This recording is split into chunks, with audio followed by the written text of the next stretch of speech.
Hello mga auntie, ito po ang aking daily life every morning na gumigising ako ng 7 o'clock. Mag-prepare ako ng aking breakfast. Kakain bago mag-walk ng aking doggies kasi kailangan ko mag-take ng medicine bago ako mag-walk. Kaya ito, nag-walk ako every morning.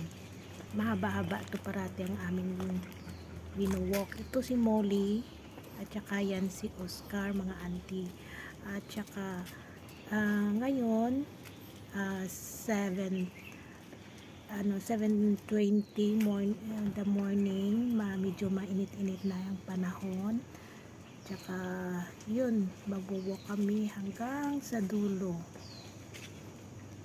Ito parati ang aming ginagawa ng aking aso. Tsaka maganda ito sa sa katawan na mag-walk every morning. Ayan, hanggang sa dulo yung lakad namin. Minsan doon kami lumalakad din sa kabila, sa seaside. Yan lang po, salamat.